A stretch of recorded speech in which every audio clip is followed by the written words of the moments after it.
Assalamualaikum warahmatullahi wabarakatuh. Halo semua, kembali lagi di channel Raider Manhwa. Kali ini Mimin akan melanjutkan sebuah komik yang bercerita tentang bangkitnya jiwa pedang legendaris terkuat. Dan apabila kalian masih bingung dengan alur ceritanya, kalian bisa cek deskripsi atau langsung saja menuju playlist yang ada di halaman channel ini untuk memulainya dari part 1. Tanpa basa-basi lebih jauh, mari kita masuk di part 65. Cerita dimulai. Sebelum ditekannya kedua titik akupuntur yang ada di atas kepala Wonwi, ia pun merasakan kalau dirinya telah tenggelam di dalam lautan merah darah. Dengan tatapan mata yang kosong, Wonwi bertanya-tanya bagaimana bisa ia berakhir di dalam lautan darah itu. Bahkan Wonwi merasakan kalau ia sama sekali tidak bisa mengingat apapun. Namun tiba-tiba saja Wonwi melihat sebuah cahaya yang begitu terang telah menembus masuk ke dalam lautan darah itu. Kemudian di balik cahaya itu, Wonwi menyadari kalau ada dua buah bayangan yang mendekat kepadanya dengan kecepatan yang begitu tinggi. Ternyata kedua bayangan itu adalah Sodam dan juga Iron. Sambil bersiap untuk memberikan tinjuannya kepada Wonwi, ia berteriak, "Dasar tolol, bangunlah sekarang juga." Benar saja, di saat itu tinjuan Sodam telah mendarat tepat di wajah Wonwi. Bahkan saking kuatnya tinjuan Sodam, sampai-sampai ia pun langsung terlempar ke belakang. Lalu Sodam berkata, "Apakah kau benar-benar berniat untuk memberikan dirimu kepada iblis itu dan menyerah begitu saja? Apakah kau tahu kalau roh pendendam itu telah menggunakan tubuhmu untuk menyakiti orang lain? Jadi pergilah sekarang juga dan rebut kembali tubuhmu itu." Mendengar perkataan Sodam, Wonwi bertanya bagaimana caranya agar ia bisa merebut kembali tubuhnya itu, sedangkan ia sama sekali tidak bisa bergerak. Namun di balik pecahan kepingan dimensi yang telah mengurungnya, Wonwi menyadari kalau wujud asli dari roh pendendam itu telah berdiri di kejauhan. Wonwi berpikir, dia adalah sebuah amarah yang tak terkendali yang mencoba untuk mengambil alih tubuhku dan bergerak dengan sesuai kehendaknya. Aku bisa merasakan kalau tubuhku telah dikendalikan oleh energi kehendak yang sangat kuat. Bahkan yang aku rasakan kalau energi ini sangatlah berbeda dari tenaga dalam ataupun energi inti bawaan. Kemudian Wonwi pun membentangkan kedua tangannya dan bersiap untuk merebut kembali tubuhnya dari genggaman roh pendendam itu. Wonwi bergumam, apakah semua ini akan tergantung kepada kehendakku sendiri? Jadi aku harus mencobanya karena aku yakin kalau aku akan bisa melakukannya sama seperti roh itu lakukan. Aku tahu kalau energi kehendak ini sangat berbeda dari tenaga dalam karena ia terkandung tepat di dalam dantian bawah, sedangkan energi inti bawaan telah terkandung tepat di dalam dantian pusat. Lalu kekuatan pencerahan telah berada pada dantian atas, yaitu tepat di atas kepalaku. Kemudian berkat gelombang kejut yang diberikan pada titik tekanan langit yang ada di kepalaku, aku pun langsung bisa merasakan kembali aliran tubuhku. Jadi di saat itu juga aku pun bisa mengikuti aliran apinya dan juga menahan gerakannya. Seketika itu juga Wonwi pun langsung bisa melihat energi kehendak itu dengan kedua matanya. Kemudian tanpa pikir panjang sedikit pun, Wonwi langsung mengganggu energi kehendak dari pedang Blood Demon sehingga ia mampu menahan pergerakan roh pendendam itu. Roh itu berkata, "Apa yang kau lakukan hanyalah sia-sia karena tubuhmu saat ini sudah menjadi milikku yang seutuhnya." Mendengar ocehan roh itu, Wonwi bergumam, "Aku yakin kalau bajingan ini sudah pasti sangat terkejut karena aku masih bisa untuk melawannya. Itulah sebabnya dia berusaha sekuat tenaga untuk menekan jiwaku dan juga kesadaranku. Akan tetapi usahanya hanyalah percuma karena aku sudah bisa memahami tentang kekuatan dari energi ini. Karena jalannya telah terbuka, maka aku harus bisa mengendalikannya setelah aku mendapatkan alirannya." Setelah Wonwi mencapai aliran itu, ia pun langsung berteriak dengan sangat keras untuk melepaskan diri dari tekanan roh pendendam itu. Sontak roh pendendam itu sangatlah terkejut. Ia sama sekali tidak menyangka kalau Wonwi telah berhasil melepaskan diri dari genggamannya. Seketika itu juga api merah yang merupakan sebuah dendam dari Blood Demon secara perlahan telah berubah menjadi api biru yang berpusat di tangan Wonwi.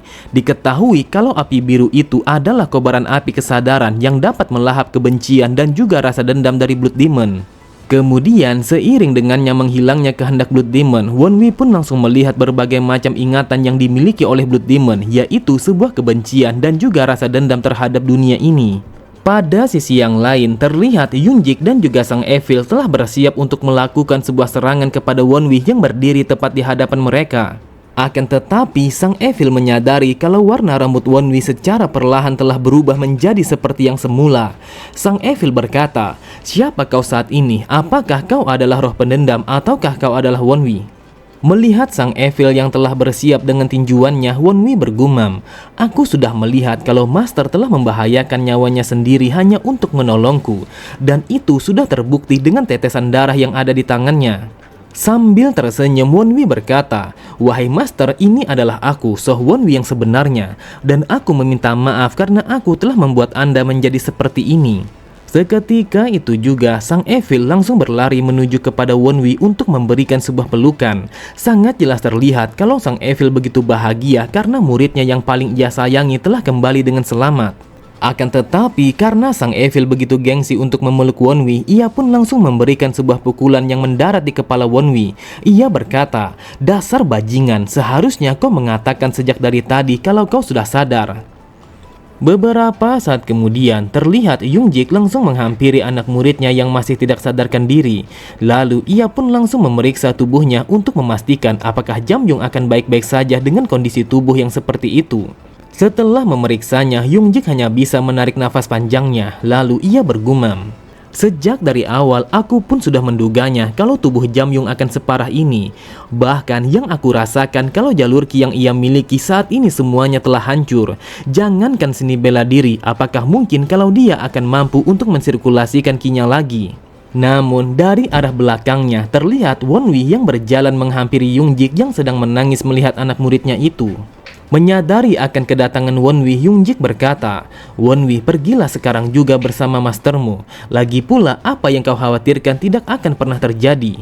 Mendengar perkataan Yungjik, Wonwi hanya tersenyum. Ia bergumam, "Sebenarnya aku merasa tidak nyaman dengan rencanaku. Akan tetapi pria ini sudah berjanji untuk tidak melakukan apapun bahkan sebelum aku memulai negosiasi kepadanya."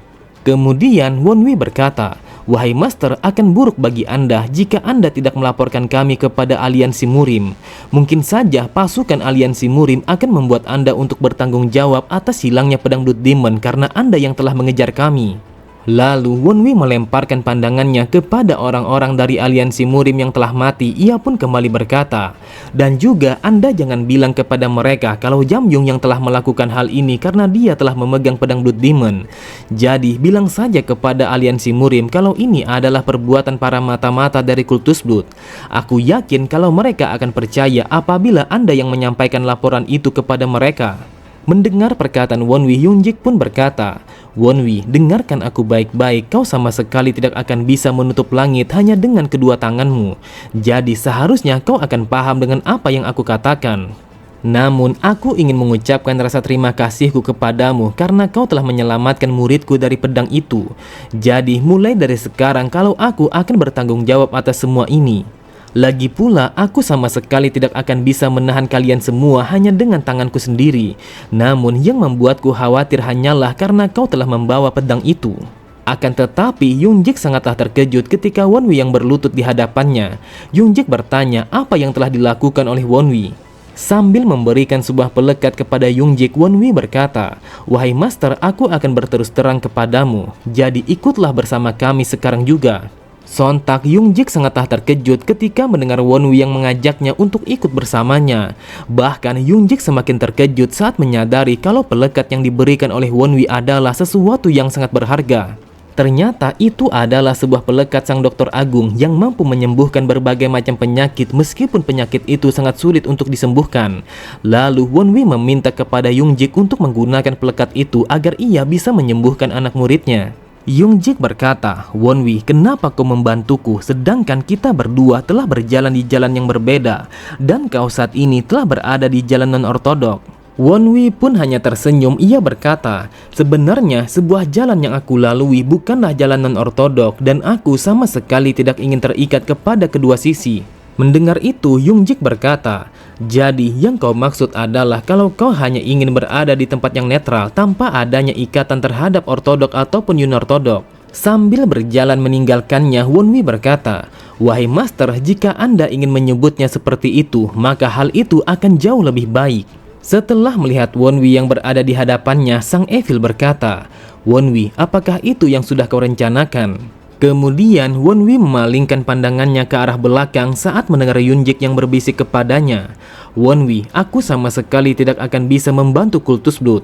Akan tetapi, jika kau mengatakan kalau kau akan berjalan di dalam jalanmu sendiri dan juga bersungguh-sungguh ingin berada di tempat yang netral, maka apapun yang terjadi, aku akan selalu mendukungmu."